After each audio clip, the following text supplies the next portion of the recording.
Assalamualaikum warahmatullahi wabarakatuh. A'udzu billahi minasyaitonir rajim. Bismillahirrahmanirrahim. Alhamdulillahilladzi hadana li hadza wa ma kunna linahtadiya laula an hadana Allah. Allahumma shalli wa sallim ala sayyidil anbiya'i wal mursalin wa ala alihi wa sahbihi ajma'in. Rabbi shrah li sadri wa yassir li amri wa hlul 'uqdatam min lisani yafqahu qawli wa ba'd. Al-Fatihah.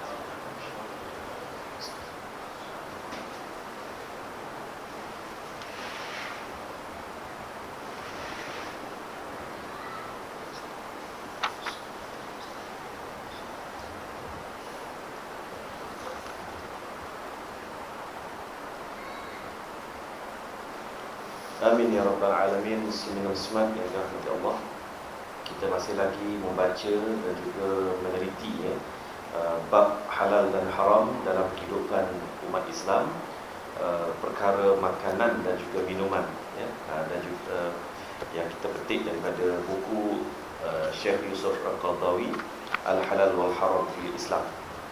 Dan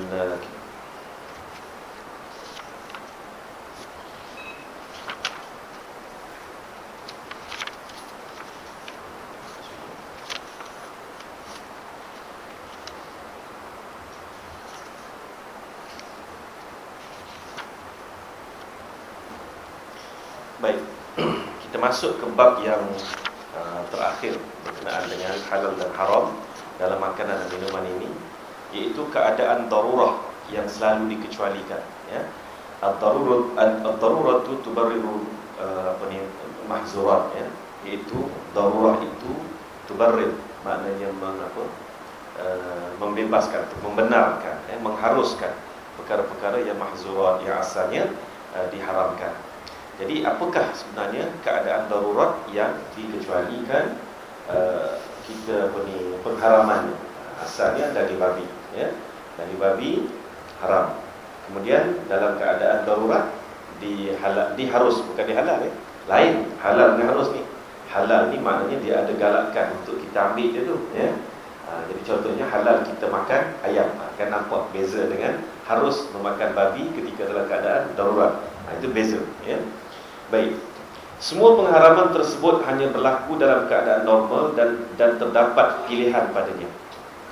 Tetapi dalam masa darurat ada pula hukumnya yang tersendiri, sebagaimana yang kami sebutkan sebelum ini.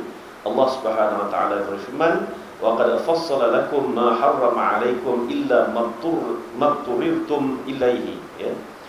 Allah Subhanahu wa taala menerangkan satu persatu kepada kamu apa yang diharamkannya ke atas kamu, kecuali apa yang dalam keadaan terpaksa, ya.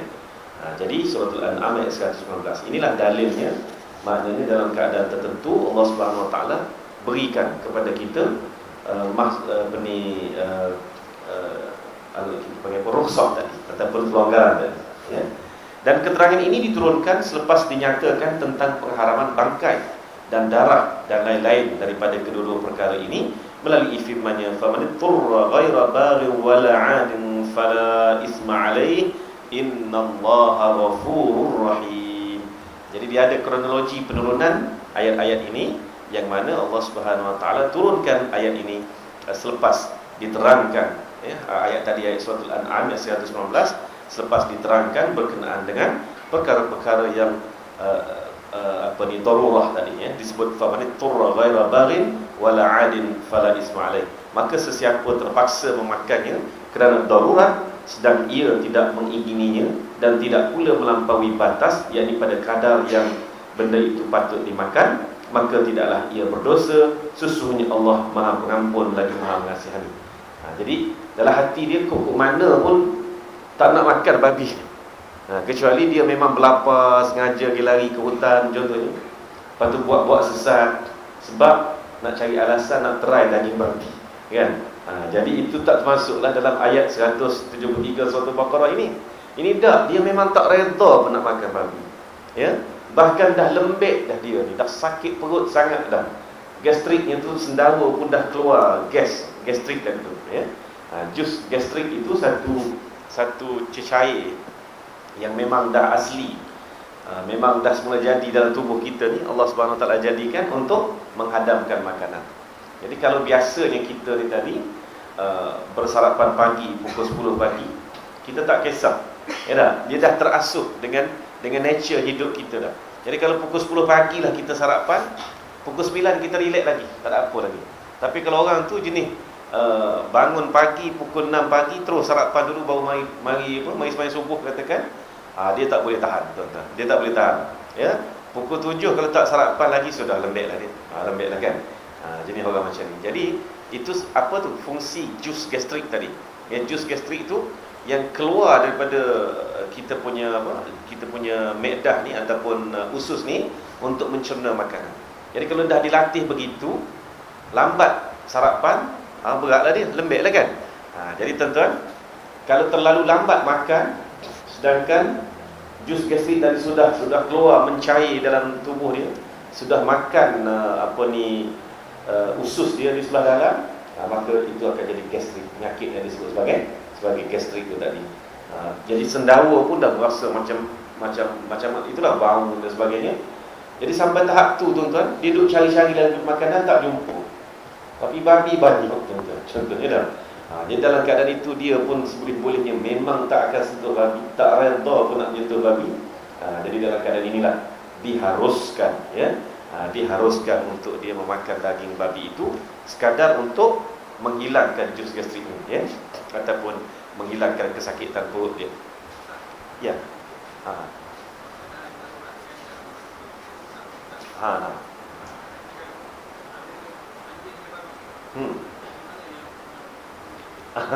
Disebutnya babi lah. Babi dah hari itu. Pasalnya selalunya dijadikan perbandingan ialah babi. Tak disebut soal anjing di situlah. Jadi Allah A'lam lah dalam keadaan itu. Kalau ada maklumat tuan-tuan antara anjing dan babi, mana dulu nak ambil? Kalau maklumat ada, sila kongsi. Cuma yang biasa disebut perbandingan oleh ulama-ulama ni ialah berkenaan dengan dalam itu dah babi lah. Dia tak sebutlah anjing tu, ya. Itu dia. Gitu. Keadaan darurat yang sudah disepakati oleh para ulama, iaitu keadaan darurat yang tidak ada makanan, seperti orang yang dilanda kelaparan. Batasan yang ditetapkan oleh para fuqaha selepas bertahan selama sehari semalam. Itu yang dalam hukum fiqh. Jadi apa yang Imam yang Syekh Yusuf Qaradawi sebut ini dari sudut fiqhnya, sehari semalam tak makan, apa jadi? Dah keluar tu, kita sendawa pun dah bau macam pelik, sebab kesan daripada jus gastrik kita tadi tu. Sedang dia tidak menemui makanan lain yang boleh dimakannya selain makanan yang diharamkan itu, maka pada ketika itu barulah boleh dia memakan daripada makanan yang diharamkan itu sekadar yang boleh menolak bahaya dan mengelak daripada binasa. Imam Malik radhiyallahu anhu berkata, batasan yang boleh diambilnya sehingga kenyang dan boleh meneruskan pengambilannya sehingga dia menemui benda lain yang dihalalkan. Ini pendapat Imam Malik, mazhab Maliki. Maknanya batasan yang boleh diambilnya sehinggalah dia kenyang. Okey. Dan boleh meneruskan pengambilannya sehingga dia menemui benda lain yang dihalalkan. Jadi boleh dibawa bekal. Tuan-tuan, dia dah bawa bekal sehinggalah dia bertemu makanan yang dihalalkan, dia kena buanglah bekalan tu tadi tu. Memang lawyer nak bincang, tapi nak tahu hukum, kita tahu juga, kan? Manakala menurut pendapat ulama lain, dia boleh mengambil hanya sekadar yang boleh menutup bahaya lapar saja, sehingga perutnya tadi tu yang pedih sangat tu dah hilang. Agak-agak bersamana makanan yang kalau kita lapar sangat-sangat, kita makan je banyak mana boleh menutup kita punya kepedihan perut tadi. Dua buku daging besar 2 jari, sebuku besar 2 jari, 2 buku besar 2 jari, agak-agak dah boleh hilang. Itulah kadar dia, nak tahunya. Tapi Imam Malik kata tak apa, makan sampai kenyang. Itu Imam Malik. Manakala selain daripada Imam Malik, Imam Syafi'i, Imam Nafi, tak boleh. Dia sekadar berhenti keroncong perut tu, itu saja. Jadi makna katalah kadar biasa 3 buku daging. 3 buku daging, cukuplah setakat tu lah. 3 buku daging saja. Ia bukan makan sehingga kenyang. Ini ulama selain Imam Malik. Imam Malik kata makan sebagainya. Inilah antara yang terjelas daripada maksud firman Allah Subhanahu wa taala yang membataskan dengan kalimah ghaira baghin tadi tu. Famanitturra ghaira baghin wala 'adin fala isma alaih. Jadi yang dimaksudkan dengan ghaira baghin di situ ialah makan sekadar henti rasa lapar ataupun rasa pedih perut tadi. Okey. Iaitu dengan tidak disengajakan semata-mata untuk memenuhi keinginan diri, dan wala'uddin, iaitu tidak melampaui batas darurat, ya. Dia makan pun tak sengaja. Memang makan tu terpaksa. Maknanya setelah mencari di sana, mencari di sini, nak jumpalah anak babi seekor. Ya. Tapi ni betul ke? Ya kes. Dia bahaya juga kita bercakap kan. Dia rakam setakat ni dah. Tak sebar kan. Betul ke kata sebelum kejadian gempa bumi di Nepal tu ada perayaan yang dia orang korbankan lembu dan sebagainya, betul? Ada dapat maklumat no? Saya hanya dapat melalui Facebook, tak berapa nak percaya lah. Yang mana memang dia ketuk kepala lembu tu mati mengeletak gitu untuk persembahan Tuhan. Ada betul? Siapa dapat maklumat tu? Tak lama lepas tu lah berlakunya gempa bumi. Dia baru lepas perayaan. Itulah nak ceritanya bila Islam. Saya tak nak ulah panjang lah benda tu, ya, nanti jadi isu pula kan. Jadi isu pula sebagainya. Tapi itulah setiap kali setiap kali kita sembelih korban raya haji, raya korban, setiap kali itulah ada orang kafir yang condemn kita, zalim lah sembelih, walhal kita sembelih itu dengan cara yang paling sopan dan daging itu dimakan. Ini kalau penyembahan kepada berhala ni kan, disembelih dan tinggal kan, sampai busuk gitulah kan.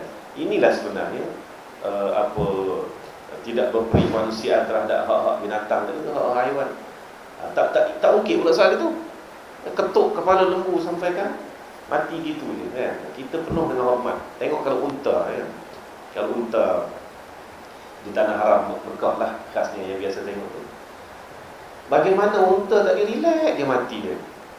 Ya. Maknanya pergi sambil berdiri je tengok tempat dia dah tanda lah tempat halkum dan hamri itu tempat tu, sebab leher unta tu kan gitu panjang. Jadi sebab itu halkum hamri dia panjang. Sama ada nak potong kat sini ataupun sini ataupun sini. Tapi hak mudah sinilah. Sebab itulah kita ikat ya, di Quran sendiri ajar ikat kaki kiri belakang. Maknanya unta tu berdiri 3 kaki. Dan masa berdiri 3 kaki tadi pergi cucuk je. Istilah cucuk tu sebab nak potong halkum dan hamri, urat yang wajib dipotong tadi.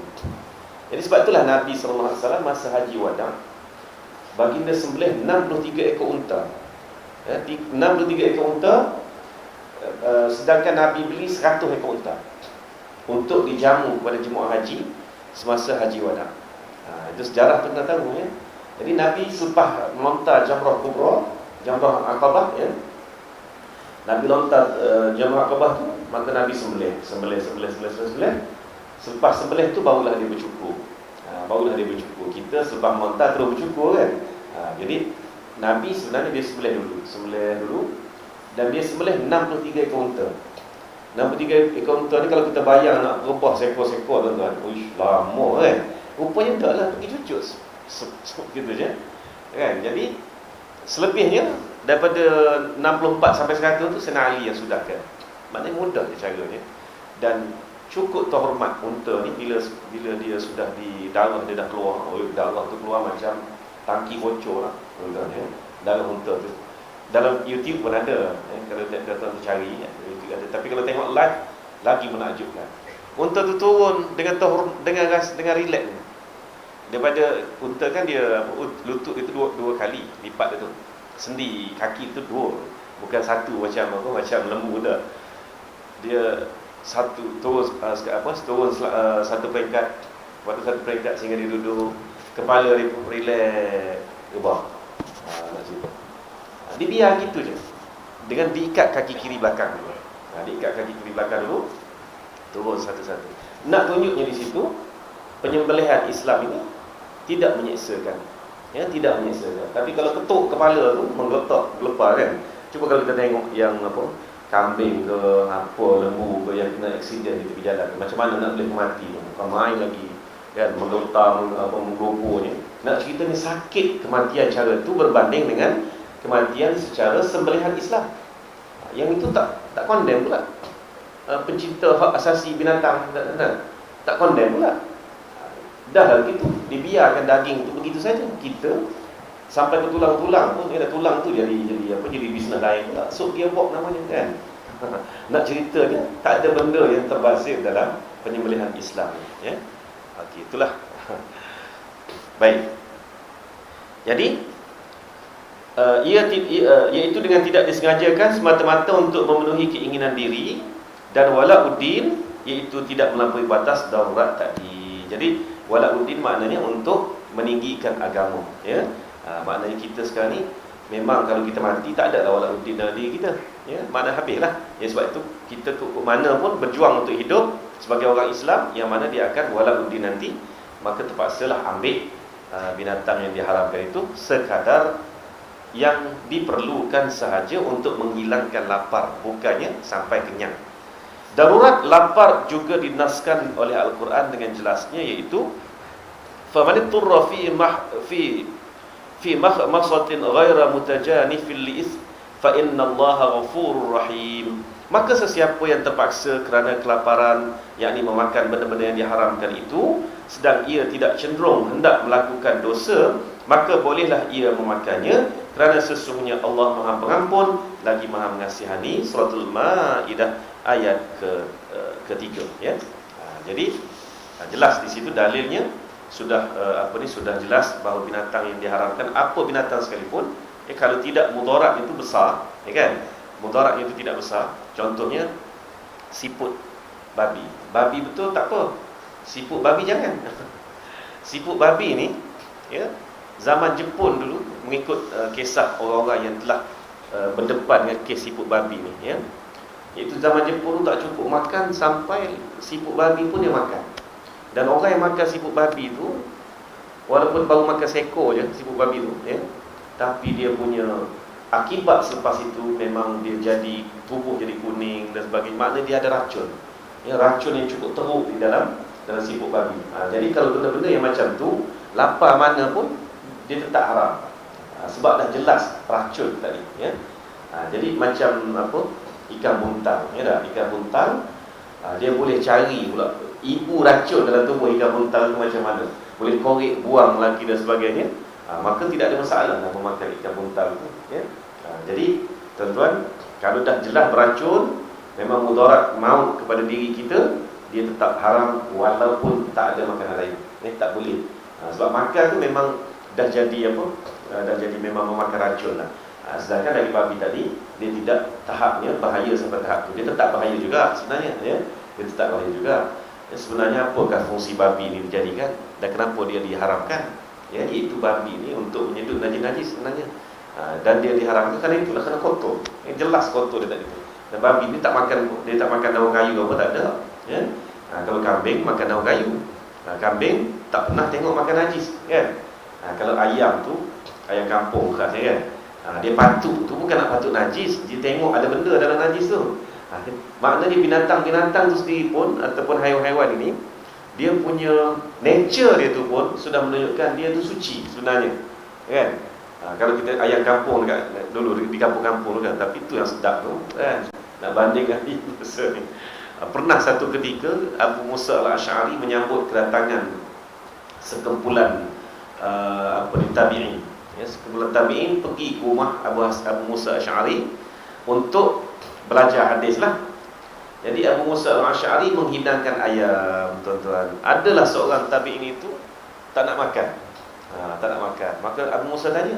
Abu Musa ni watak dia orang yang sopan santun, lemah lembut, tak banyak cakap gitu. Kalau tuan-tuan nak bayangkan macam mana Abu Musa al-Asy'ari, itulah orangnya, ya.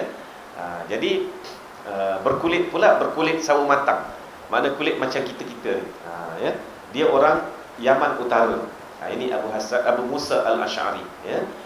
Yang mana bila Rasulullah Isra' wal Mi'raj, Rasulullah beritahu Nabi Musa alaihissalam ini wajahnya mirip Abu Musa al-Asy'ari. Ya. Jadi kenapa? Jadi macam mana nak tahu wajah Nabi Musa ni? Bagaimana kita tahu Nabi Musa ini dia jenis orang Bani Israel. Bani Israel ini jenis orang putih lah, mana kan? Orang Yahudi, itulah dia. Tapi tidak, sebenarnya Nabi Musa ni dia punya kulit dia seperti tubuh Abu Musa Al-Ash'ari. Jadi bayangkan, kulit sawo mata macam kita. Inilah Nabi Musa, ya. Itu dia. Okey, cerita Abu Musa Al-Ash'ari ni. Ceritanya dia hidang ayam. Seorang tabi'in tadi tak nak makan. Maka kata Abu Musa, kenapa tak nak makan? Dia kata, sebab aku tengok ayam dimakan benda kotor, makan najis dan sebagainya. Jadi sejak itu aku pun bersumpah tak nak makan ayam. Maka katanya Abu Musa, mengarut kamu, Rasulullah memakan ayam, ya. Jadi jangan kamu tinggal ayam, ya. Maknanya jangan benda yang Rasulullah makan, jangan kita kata, jangan pandang jejek, itu maksudnya. Mari makan, dia kata Abu Musa. Ya. Jadi tuan-tuan, nature ayam tu dia bukan makan najis, kena faham. Dia nampak sesuatu makanan di sebalik najis tadi tu, ya. Jadi dia tidak akan makan najis. Ini nature yang kita dah nampak dah. Jadi kalaulah binatang macam babi ni memang najis yang dia utamakan. Memang itulah makanan dia, dan dia dijadikan untuk najis. Ada orang tanya, pasal apa Nabi Isa AS? Nabi Isa AS ni dia akan diturunkan di Manaratul Bayda nanti. Manaratul Bayda itu di Syam lah, di kawasan Palestin sekarang ni. Ada orang yang dah sampai ke tempat yang dikatakan Manaratul Bayda itu pun, ya. Di situlah Nabi Isa AS akan diturunkan, dan dia diturunkan nanti, tuan-tuan, dalam suasana sebagaimana dia diangkat oleh Allah Ta'ala. Bayangkan, Nabi Isa ni 30-an umur dia semasa dia diangkat oleh Allah Subhanahu Wa Ta'ala, 30-an. Katalah 33 lah, kan? Ataupun senang nak kira 35. Ada rahsia lah kenapa 35 tu. Sebab 2015, mengikut orang-orang Kristian, tahun Jujurian ini mengambil daripada tahun kelahiran Nabi Isa AS, ya. Sebab tu dipanggil before Christ, ya. Maknanya sebelum kelahiran Nabi Isa, kan. Jadi kelahiran Nabi Isa sudah 2015 tahun. Katalah betul. Saya tak kata betul, ya. Katalah dakwaan mereka ni betul. Maknanya 2015 tahun dah Nabi Isa dilahirkan. Jadi dia diangkat ketika umurnya 35, kita kata. Umurnya sedang-sedang macam ni, ganteng lagi masa tu. Dah. Tolaklah 2015, tolak 35. Keluar berapa? 1980 tahun. Jadi Nabi Isa AS ni sudah diangkat oleh Allah Subhanahu Wa Taala ke langit 1980 tahun. Ya, itu dia punya jumlah tahunnya. Tapi nanti Nabi Isa akan diturunkan di Manaratul Bayda itu, keadaan dia sama seperti dia diangkat pada masa itu. Bahkan kesan-kesan air di wajahnya, rambutnya yang masih basah, yang masih menitik ini pun lagu itulah. Sebab Nabi Isa AS baru keluar dari bilik air semasa dia diangkat oleh Allah Subhanahu Wa Taala dalam kepungan orang-orang Yahudi Bani Israel itu. Jadi dia baru keluar bilik air. Macam mana orang keluar bilik air? Rambut masih lagi basah-basah, menitik-nitik. Jadi dia diturunkan nanti pun lagu tu keadaannya. Tuan-tuan boleh bayang? Kan? 1980 tahun soalnya ni. Soalnya. Tapi dia dibangkit ke semula dengan begitulah. Dengan sebagaimana dia diangkat. Tak boleh bayang, kan? Sebab kita berfikir dengan akal kita. Jadi akal kita tak boleh bayang lah. Jadi kudrat dan iradat Allah SWT boleh saja Allah nakkan begitu, begitulah. Kun fayakun. Ya. Jadi Nabi Isa ni dengan diturunkan nanti dengan usianya yang masih ganteng gitu, umur 30-an lebih-lebih sikit, ya kan. Jadi mula-mula sekali dia buat, dia bunuh babi. Ya. Bila dia bunuh babi, persoalannya kenapa bunuh babi? Tahu apa rahsia dia? Marah sangat ke babi ni, ya. Sampai bunuh babi dulu daripada bunuh benda lain. Dia tak bunuh padri-padri dia bunuh babi. Sebab hukum babi di dalam Injil sama sebiji di dalam Al-Quran. Jadi babi ni tadi simbol penyelewengan orang-orang Nasrani, ya, ke atas kitab Injil yang ditinggalkan oleh Nabi Isa AS. Mana asalnya diharamkan, tapi mereka berseronok dengan harus menghalalkan daging babi. Jadi pelik. Sebab itulah agama Kristian daging babi no problem, makan je lah kan.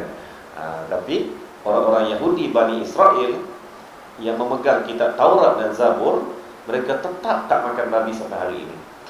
Sebab itu kalaulah kita keluar negara tak jumpa makanan Islam, tak jumpa makanan halal, maka kita hendaklah cari makanan food for Jews, ya tak?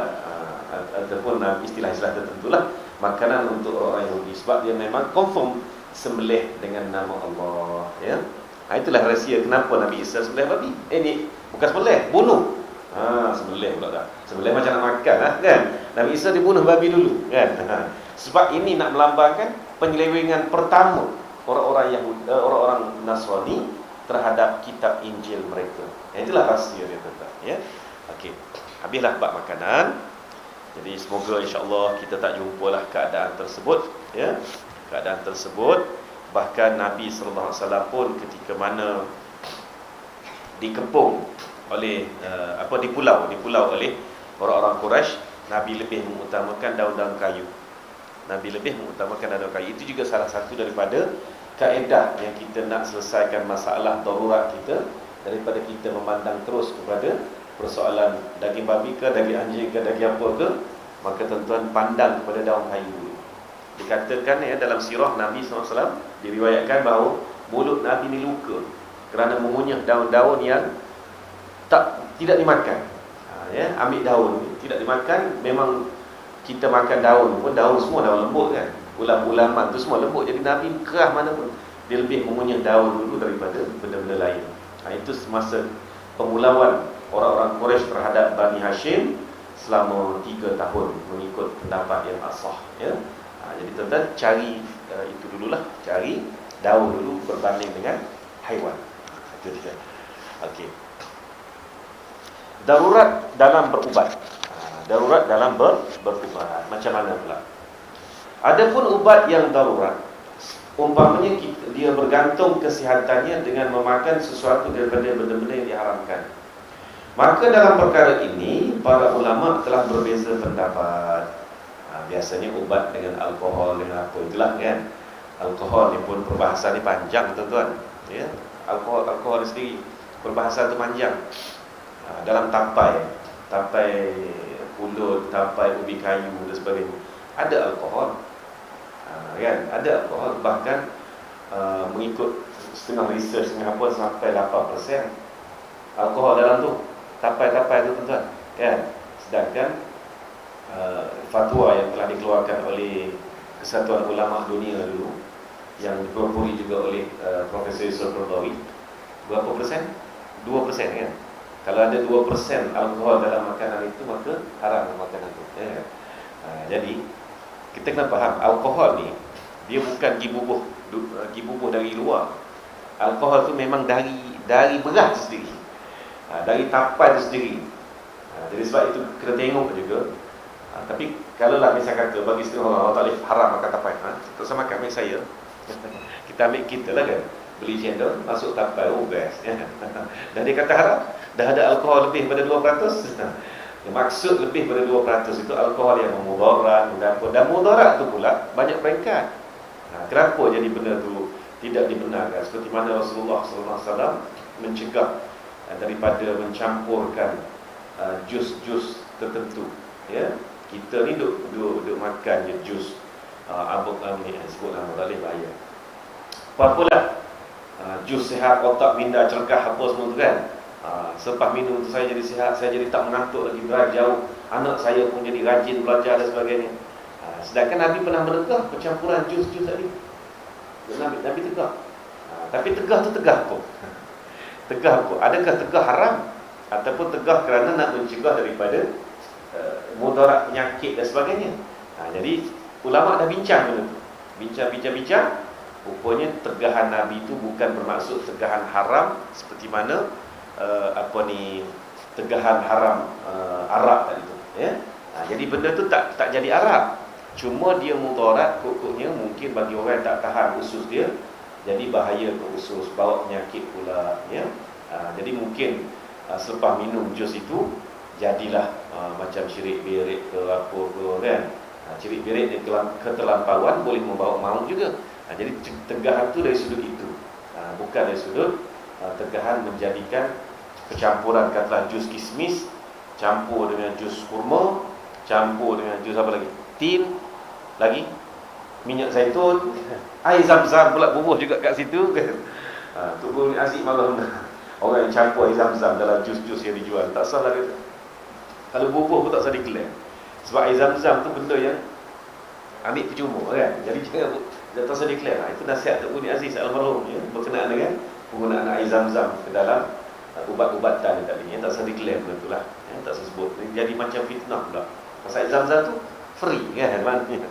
Kita duk bayar ni, bayar kos pengangkut tak. Air zam-zam tu kena free sebenarnya ya. Sebab memang dia free. Jadi percampuran jus-jus itu dibimbangi akan memudaratkan kesihatan. Bukan soalnya jadi arak ataupun penapaian jadi arak. Ya. Jadi alkohol yang lahir ataupun terbit daripada ubi kayu, daripada pulut tadi tidaklah haram sebab dia memang original terbit daripada pulut tu sendiri. Jadi jangan salah fahamlah ya. Semua suka tapai kan tidak? Cuba makan tapai dengan minum sangkuit. Apa jadi? Tak amoh lah, nak bekerja kandas lah. Jadi memang itu nak ceritanya mudarat yang Nabi cegah dari sudut mencampurkan jus-jus sembarangan ini. Tapi saya duk tengok tuan-tuan, yang duk jual jus-jus di kedai ni, ya, isteri saya selalu kata, dia kata cuba beli kat bapa, kata berikan anak kita ni jadi mengantuk, lemah, nak pergi ke sekolah pun kan, menguap-nguap kan. Jadi kadang-kadang isteri tanya, cuba beli, dia kata jus-jus yang ada tu dalam IKIM pun berapa puluh jus yang diiklankan ya tak? Jadi saya kata dah lah, Nabi tak ajar aku campur benda tu. Nabi tak ajar, minta maaf ya. Nabi makan kurma lah, tak ada siapa blend campur dengan kismis lah sampai tak ada kan. Jadi macam mana sunnah? Ikut mana sunnah? Nak kata benda tu sunnah, ikut mana sunnah? Sebab dia dah buat benda tu jadi jus. Adakah Nabi buat macam ni? Adakah Nabi buat macam ni? Tak kan? Nabi makan kurma, makan anggur, ya, dah makan anggur, zabib ataupun kismis tadi pun memang akan makan lah, ya, sebab zabib ni adalah anggur kering. Memang anggur kering memang diawet lah di tanah Arab tu. Jadi Nabi makan buah tin, Nabi makan kurma, Nabi makan kismis ke, anggur sendiri ke, ya, semua tu makan secara sebiji-sebiji begitu. Bukannya blend, perang jadi jus. Jus minda cergas contohnya dah. Pada saya tidak sunnah, tak perlulah. Ya, sekarang paksa anak kita supaya makan kurma, makan buah tin. Dia katanya isteri berkata apa? Dia kata, itulah masalahnya budak-budak ni kan. Kalau nak suruh makan situ malas nak mengunyah pula kan. Inilah masalah cabaran kita ya. Jadi dalam satu sudu semua dah ada. Sunnah. No. Ini bukan sunnah tuan-tuan. Jangan declare tak sunnah. Pada saya itu bukan sunnah. Hak sunnah semua minum laban, susu masak. Bila saya saja nak test ya dalam Facebook tu, saya kata inilah laban makanan sunnah. Ramai kecoh pula. Dia kata macam mana? Hadis ada Nabi makan laban, bukan halib. Sarapan pagi Nabi early meal dia laban, bukan halib. Ada hadis. Kan? Bukan ada hadis, memang hadisnya sebut gitu. Cuba tengok laban tu apa. Ya. Laban itu disebut dalam kamus bahasa Arab, dia kata marhalatus saniyah ba'dal halib, kata dia. Maknanya peringkat kedua selepas daripada susu segar. Maknanya susu tu dah mula memasam. Dan masamnya tu tadi tu dia pekat. Jadi dia pekat, inilah susu ini diawet dengan cara menjadi masam ataupun laban tadi. Dan inilah yang menjadi minuman sarapan pagi Nabi sallallahu alaihi wasallam. Ini baru sunnah. Cuba kalau saya pergi beli belis lah contoh kan. Belis tu antara contoh laban lah, tapi minimum sangat lah, nipis sangat lah kan. Jadi katalah saya beli, ini belis ni lah laban. Kecoh orang kata, mana pula Ustaz Zamri, Nestle kan tu. Yang ini keluaran syarikat apa dia? Minda Genius Muslim kan. Itulah sebenarnya minuman sunnah betul, laban tu. Tak kira lah brand apa, brand Sanglo ke, brand Dash Lady ke apa ke, tapi sebenarnya laban tu itulah dia sunnah. Sebab memang Nabi menjadikan laban itu sebagai sarapan pagi, dan ada doa khusus untuk laban. Lepas minum laban tu ada doa khusus. Apa dia?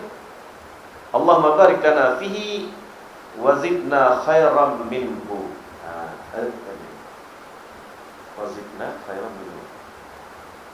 Wa zidna Allahu akbar, terlupa dah dia. Mudah je. Doa untuk makanan biasa, Allahumma barik lana fihi wa at'imna khairan minhu. Untuk laban, Allahumma barik lana fihi wa zidna minhu. Itu dia. Bermakna wazidna minhu itu maknanya Nabi memang gemar meminum laban tadi. Dan hikmat laban tu cukup besar. Khasnya pada musim sejuk, ya. Musim sejuk dia boleh menguatkan tulang-tulang kita hingga senal tulang ni tak terasa dalam musim sejuk tu tuan.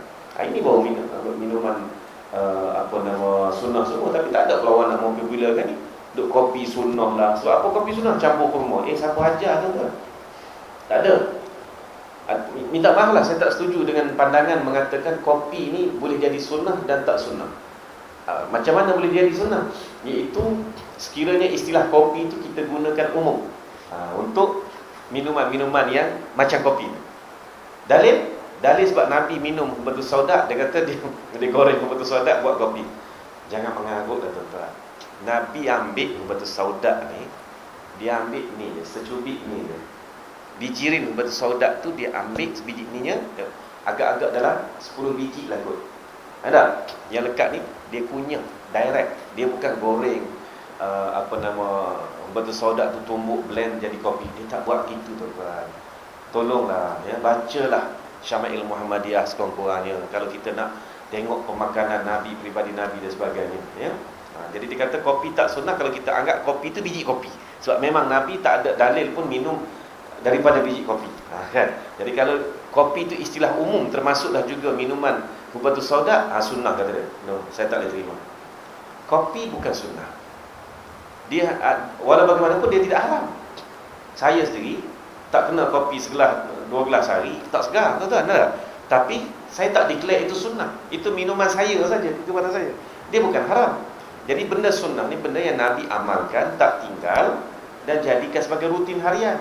Apatah lagi jika Nabi sebut pula laban ni benda baik, sampai ada doa khusus untuk laban, itu baru jadi sunnah. Jadi bab kopi tak usah declare, memang tidak sunnah.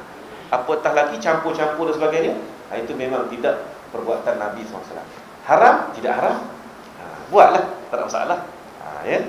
Jadi kalau sunnah sungguhnya, makan kurma dengan kurma itulah, makan tim dengan tim itulah, ya. Makan zaitun pun zaitun itulah, ya. Zaitun sebenar, tuan-tuan, yang tuan-tuan pergi beli di pasar raya tu, zaitun yang sudah dijeruk. Zaitun yang sudah dijeruk, tuan-tuan. Nabi SAW, wallahu a'lam, dia makan zaitun dengan cara mana? Cuma dia sebut zaitun ini, minyak zaitun itu, ya, makanlah dan juga untuk kegunaan luaran dan juga dalaman maknanya. Jadi sebab tu sunnah kita meminum ataupun memakan minyak zaitun tu. Sebab memang Nabi suruh, ada hadis sahih berkenaan dengan memakan minyak zaitun tadi. Sebenarnya buah zaitun yang hendak diproses menjadi minyak zaitun itu, dia dipetik dan tidak lewat daripada 24 jam dia diperah. Lewat 24 jam dia akan dijeruk, itulah yang dijual di pasar-pasar raya tu. Tuan-tuan, itulah sebenarnya penggunaan buah zaitun tadi, ya. Jadi memakan minyak zaitun memang sunnah. Sebab Nabi suruh makan minyak zaitun ini, ya, melalui hadis dia bahawa az-zaitun az-zait, ya, untuk makan dan juga ad-duhnu. Duhnu ni untuk di lumur ataupun digunakan di badan luar. Ini ada dalam kitab Syama'il Muhammadiyah.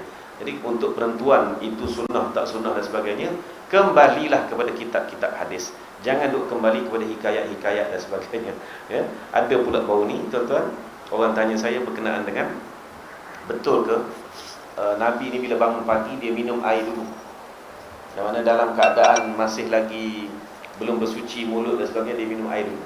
Lepas tu huraiannya pula, sebabnya memang bila kita minum air sebagai yearly meal kita tadi tu, enzim-enzim tu akan banyak masuk. Enzim apa benda kalau kita air basi, tak? Tak ada. Mula-mula Nabi bangkit terus bersuci dan bersuci, ya, 2 kali bersuci dan bersuci.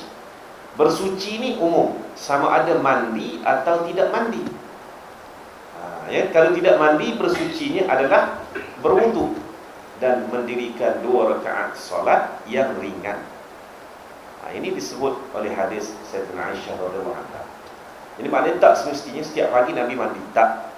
Tapi bersuci. Maknanya kalau tak mandi, berwuduk sahaja. Kalau mandi, berwuduk dan mandilah. Gitu ya. Jadi sebab itu interpretasi hadis itu sendiri hendaklah kita lihat kepada syarah dan huraian dia. Jangan main hentam, dia baca lebih kurang. Lepas tu ada pula dia kata minuman pertama Nabi setiap pagi ialah madu yang dilarutkan ke dalam air. Maknanya minuman madu. Air madu lah keadaannya. Tengok daripada tu, nature tu pun tak betul. Madu-madu ni barang mahal. Sedangkan di rumah Nabi SAW, Aisyah kata tak pernah ada stok makanan. Boleh pula ada madu setiap hari. Madu ni barang mahal kan? Di situ pun dah tak betul. Kalau kita tengok dari segi sirah ni. Dan perbuatan mengacau melarutkan madu dalam air itu pun saya tak jumpa dalam hadis. Minta maaf kalau ada, beritahu. Setakat yang saya tengok dalam Tirmizi, dalam itu pun tak ada jumpa berkenaan dengan madu yang dilarutkan ke dalam air. Jadi kalau tuan-tuan berpandangan bahawa itu adalah satu cara minuman yang terbaik untuk iring, itu pandangan teruskan, tak ada masalah. Tapi jangan disandarkan sunnah itu tak betul. Sandar sunnah sana, sunnah sini kan. Situ ya. Jadi memanglah madu ni Nabi suruh kita gunakan sebagai perubatan antaranya ya. Alaikum bil asal, kata Nabi. Adalah kamu menggunakan asal, tapi dia bukan menjadi minuman harian Nabi. Kalau jadi minuman harian Nabi, bermakna Nabi hidup mewah lah pula. So zaman tu nak dapat madu bukan senang. Ya. Ingat lagi ketika mana Nabi SAW menerima hadiah daripada Raja Muqawqis Mesir. 3 perkara, 3 tempayan madu Benha. Sebut madu Benha ni. Benha ni sejak zaman Fir'aun lagi menjadi tempat pembiakan madu. Dah lama lah tuan-tuan, ribuan tahun. Tapi kalau tuan-tuan pergi ke Mesir, tuan-tuan, madu kita tengok nampak nature pun air gula kan. Dia tulis juga tu asal Benhawi kata dia. Semua Benha belaka di Mesir tu. Jadi nak tahu madu Benha sungguh, pergilah ke Benha ya. Benha ni kawasan utara daripada Kairah lah, on the way menuju ke Iskandaria tu. Kita akan jumpa satu perkampungan yang namanya Benha, dan perkampungan itu perkampungan yang mengeluarkan madu sejak zaman Fir'aun. Jadi dihadiahkan kepada Nabi 3 tempayan madu Benha. Nabi terus try madu tu dan memuji-muji madu Benha ni sedap sungguh. Dan 3 tempayan tu Nabi terus perintahkan supaya masuk dalam Baitul Mal. Masuk dalam Baitul Mal. Tak ada pun ni setempayan ni untuk akulah. 2 tempayan masuk Baitul Mal. Tak, terus masuk Baitul Mal. Pasal apa? Pasal madu barang mahal. Barang perubatan. Ya, bukan barang sembarangan macam pada hari ni je kan. Ya. Sebenarnya kita pada hari ni pun nampak je madu tu sembarangan gitu. Sebenarnya madu tu palsu. Itu je nak ceritanya. Kalau madu sebenar tuan-tuan, semut tak pergilah. Dalam peti ais pun tak beku lah tuan-tuan. Ya, nak tahu madu tu ori tak ori, masuk je dalam peti ais. Kan kalau beku tu tuan-tuan, pakai campur dengan air gula je lah. Itu sajalah. Jadi madu ni makna barang mahal. Ya, sampai Nabi perintahkan masuk dalam Baitul Mal. Ya. Lagi 2 orang jariah. Nabi ambil seorang, Nabi merdekakan. Dahlah merdekakan, kahwin pula. Ya, dengan Maryah Al-Qibtiyah. Seorang lagi Nabi bagi dekat sahabat dia. Ya. Dan 2 orang doktor, 2 orang tabib. Orang Mesir, kelebihan dia samalah dengan orang Cina. Ya, tabib dia, makna perubatan dia tu dah berkurun lamanya ya. Berkurun lamanya. Yang ni Nabi kata tak apalah. Kami tak terimalah tabib ini sebab kami dah ada tabib sendiri, iaitu puasa. Puasalah tabib kami. Jadi baliklah yang tabib ni ya. Di situlah tuan-tuan berkenaan dengan pemakanan sunnah ni. Jangan terpesona dan juga jangan mudah nak mendeklarkan sesuatu itu sunnah, dan jangan juga kita meninggalkan sesuatu yang dah sunnah. Itu dia ya. Seperti contohnya meminum laban tu ya. Minum laban. Laban ni boleh buat sendiri, ada kaedahnya ya. Ada kaedahnya, cuma sabar tak sabar sajalah. Seperti contohnya kalau pergi ke Mekah, tak payah buat, baik beli je. Ya. Di Mekah baik, di Mesir baik, susu dia 2 color. Color biru, color hijau. Kan? Siapa minat color biru, ambillah color biru. Tak berkait dengan mana-mana parti politik. Color biru tu halib. maknanya fresh milk, susu segar. Kalau hijau tu dia tulis kat situ laban. Itu susu masak, ya. Jadi banyak ramai jemaah haji kita sebagainya pergi Mekah beli susu laban, mak balik minum, masak basi dia tu, bahasa jahat tu Arab ni jual basi. Walau dia tak tahu tu laban tu tuan. Ya, laban. Saya kan kalau duduk di Mekah ni, masa turun dari hotel tu, katalah kita turun dari hotel pukul 3 pagi, 4 pagi, kedai runcit tak tutup ni kan. Masuk beli laban apa ni yang 1 rial tu kan. Minum terus kat situ, minum air mineral, cukup dah untuk jadi yearly untuk kita buat bersarapan. Dan memang sunnah pun ya, bersarapan dengan laban, tuan-tuan ya. Ajar-ajarkanlah diri dengan minuman sunnah ini berbanding daripada kita duk mengarut sebut itu sunnah, kopi sunnah, majakani sunnah pun ada, tuan-tuan ya dah. Majakani sunnah pun ada. Ya. Jadi balik kepada nature pemakanan Rasulullah, dia menggunakan bahan itu bukan dalam bentuk jus tapi satu persatu. Ya. Nabi makan kurma, makan tin, makan zaitun dan sebagainya, itu satu persatu, dia bukan blend menjadi satu jus, tidak ya. Jadi perbuatan itu sudah lari, walaupun perbuatan itu dianggap sebagai satu cara untuk membekal vitamin, okey teruskan, tak ada masalah, tapi untuk declare dia sunnah tidak. Itu dia nak ceritanya ya. Okey, sekadar itulah pada malam ini, insya-Allah kita sambung dalam pertemuan akan datang. Dan selamat menyambut bulan Syaban dan seterusnya Ramadan. Saya ingat bulan depan saya tak dapat hadir lah ya, sebab saya akan menunaikan umrah pada 1 hingga 12 Jun ya. Dan saya tak sempat kot dengan Ahad kedua pada bulan depan ya. Jadi kita jumpa lepas raya lah kan. Dalam bulan Ramadan tak ada kuliah maghrib lah ya. InsyaAllah kita jumpa semalam raya nanti. Doakan semoga semua sama panjang umur dan dapat menikmati ibadah Ramadan yang begitu tinggi nilainya. Wallahu ta'ala alam. Kita tangguhkan dengan tasbih kafarah dan juga suratul Asr. Subhanallah.